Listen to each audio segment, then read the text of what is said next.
Bonjour à tous et bienvenue à Catch Club. On se retrouve pour les news et on va démarrer avec un petit résumé de Wrestle Kingdom et notamment tout ce qui s'est passé autour de Sasha Banks qui a enfin effectué ses retours sur les rings et qui a changé de nom. Mais à côté de ça, on va également faire une petite mise à jour par rapport à Naomi, puis on va parler des blessés, on va parler de Bray Wyatt et de AJ Styles, et on va terminer avec une breaking news qui vient de sortir, avec la WWE qui vient d'annoncer qu'elle va organiser un gros pay-per-view en Europe en 2023. Donc c'est parti, on démarre avec une signature du côté de la WWE, car il y a quelques jours on avait un show au Mexique à la AAA, et on avait un match pour les titres par équipe de la AAA avec les FTR, les champions, contre Dralistico et Dragon Lee, qui pour info tous les deux sont frères, et ils sont également les frères du catcheur AEW, Rush. Et bien lors de ce match à la AAA, il faut savoir que Dragon Lee et Dralistico ont battu les FTR pour devenir les nouveaux champions par équipe de la AAA, mais derrière directement nous avons le catcheur Dragon Lee qui a pris le micro afin d'annoncer qu'il va quitter la AAA, car il vient de signer un contrat avec la WWE,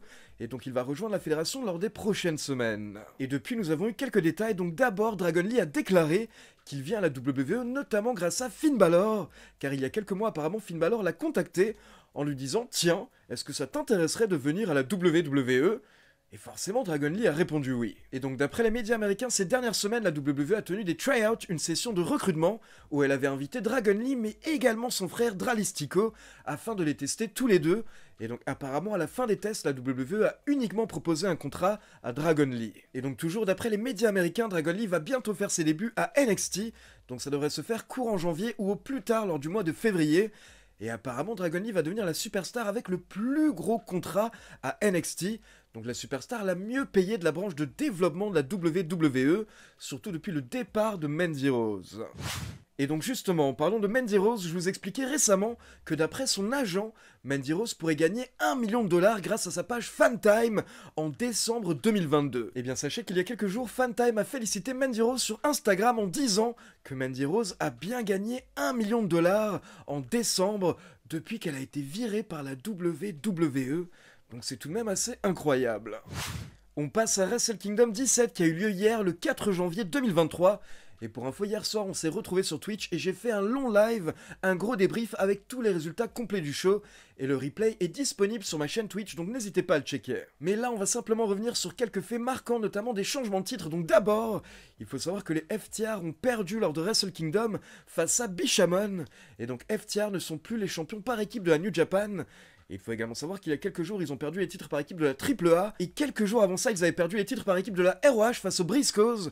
Donc dorénavant, les FTR ont perdu tous les titres qu'ils avaient en moins d'un mois. Ensuite, lors du Co-Main Event, nous avons Kenny Omega qui a effectué son retour à la New Japan dans un match formidable, un match magnifique face à Will Ospreay. Et au final, Kenny Omega a remporté le match pour devenir le nouveau champion US de la New Japan. Et enfin, lors du Main Event, Kazuchika Okada a battu le champion Jay White afin de devenir le nouveau IWGP World Heavyweight Champion. Et pour info, un peu plus tôt lors du show, nous avions un match pour le titre féminin IWGP avec la championne Kairi qui a battu Tam Nakano assez facilement en moins de 6 minutes. Mais après le match, alors que Kairi était en train de fêter dans le ring, nous avons une nouvelle musique qui a démarré. Et là, nous avons Sasha Banks qui a effectué ses débuts à la New Japan dans un nouveau style. Mais du coup, forcément, Sasha Banks a dû changer de nom et donc dorénavant, elle s'appelle Mercedes Moné. Et donc Mercedes Moné a rejoint Kairi dans le ring. Et là, à la base, elle a fait comme si elle voulait lui serrer la main, mais derrière, elle lui a porté son nouveau finisher, une sorte de DDT. Sauf que la prise ne s'est pas passée exactement comme prévu. Et pour info, ce n'est pas pour défendre Sasha Banks, mais ce n'est pas de sa faute, ce n'est pas elle qui a botché, c'est Kairi qui est mal retombée, car Kairi devait d'abord retomber sur ses jambes et ensuite bumper, mais en fait elle est directement tombée au sol. Donc voilà, ça arrive, c'est un petit botch, comme je vous l'ai dit, les botches ce n'est pas la fin du monde. Mais c'est dommage que ce soit arrivé lors du premier segment de Sasha Banks à la New Japan. Et donc depuis, la New Japan a confirmé que Mercedes Moné va affronter Kairi pour le titre le 18 février prochain lors du show Battle in the Valley qui aura lieu en Californie. Et à côté de ça, en conférence de presse après Wrestle Kingdom, Mercedes Moné a précisé que dorénavant elle va faire un tour du monde et elle compte dominer toute la planète. Et donc pour info, à l'heure actuelle, nous n'avons pas d'infos par rapport au contrat de Sasha Banks avec la New Japan. Nous ne savons pas si c'est un contrat d'exclusivité ou pas. Mais vu ce que Mercedes Moné nous a dit en conférence de presse, ça peut nous laisser penser qu'elle va sûrement catcher dans d'autres fédérations à travers la planète.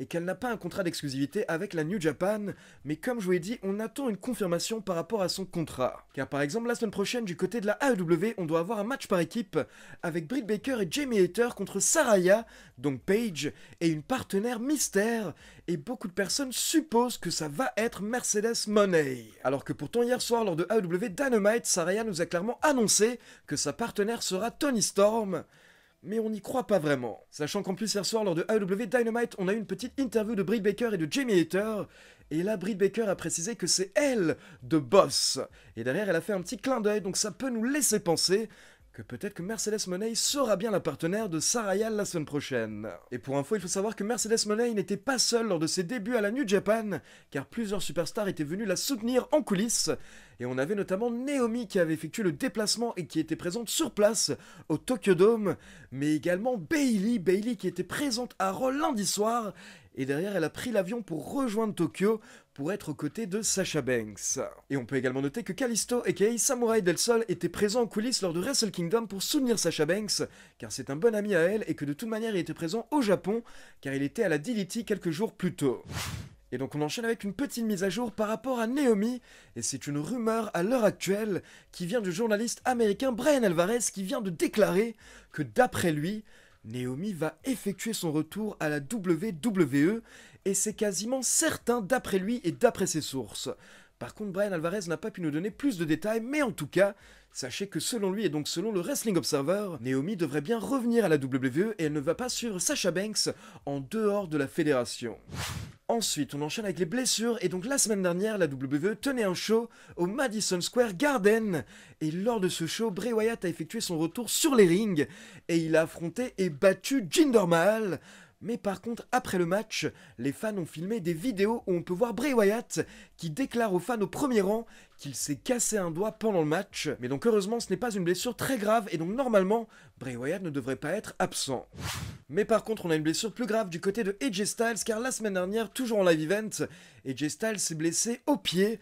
Et donc là, l'arbitre a fait le signe X, et l'arbitre et Karl Anderson ont dû aider AJ Styles à retourner en coulisses. Puis derrière, AJ Styles a malheureusement confirmé sur Twitter qu'il a la cheville cassée, et donc il a précisé qu'il ne devra pas se faire opérer, mais par contre, il va être absent pendant une certaine période afin de se soigner. Et donc d'après la plupart des médias américains, AJ Styles va être absent plusieurs mois, et donc directement on pense aux Good Brothers, et on espère que la WWE ne va pas encore une fois mettre les Good Brothers de côté, juste parce qu'on ne voit plus AJ Styles pendant quelques temps.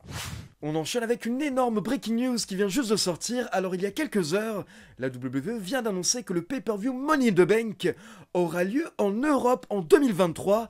Et donc pour être plus précis, Money in the Bank 2023 aura lieu à Londres, à l'O2 Arena, le samedi 1er juillet 2023. Donc forcément, encore une fois, c'est une très bonne nouvelle pour les fans européens. Alors certes, l'année dernière, on avait Clash at the Castle, mais personnellement, j'y étais, comme vous le savez. Et le problème avec Clash at the Castle, c'est que c'était à Cardiff. Et franchement, Cardiff, c'est super, mais c'est tout de même un petit peu long et un petit peu galère d'y aller. Alors que là, Londres, c'est parfait, notamment pour les fans français. Et en plus, petit à petit, on se rapproche de notre objectif, qui est bien entendu la WWE à Paris, au Stade de France. Mais donc pour tous les fans qui souhaitaient peut-être se rendre un show en 2023, eh bien notez bien cette date, le 1er juillet, à la O2 Arena à Londres, pour en plus un des meilleurs pay-per-view de l'année grâce à cette stipulation particulière, le pay-per-view Money in the Bank. Par contre, pour info, pour le moment, nous n'avons pas encore de détails par rapport à la billetterie, mais bien entendu, comme d'habitude, je vous tiendrai informé dans les news. Et donc comme d'habitude, on termine avec quelques rumeurs par rapport à WrestleMania 39, car là, c'est la saison.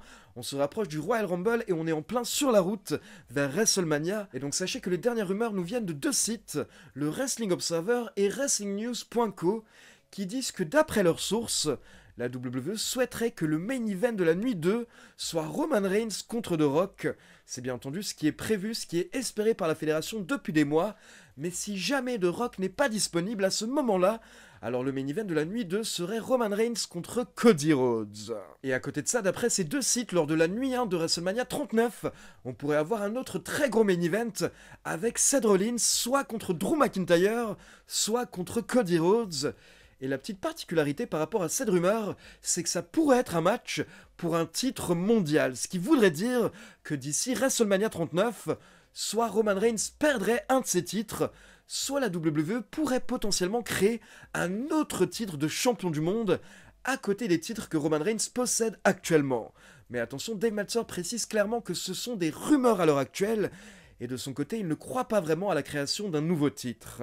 Et nous avons même l'ancien scénariste WWE, Freddie Prinze Jr., qui est intervenu en disant que selon lui, la WWE va tout faire pour bien avoir Roman Reigns contre The Rock en main event de WrestleMania 39. Donc voilà, c'est tout pour les premières news de 2023, et maintenant comme d'habitude c'est à vous.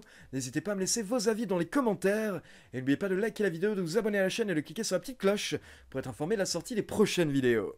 Ciao tout le monde!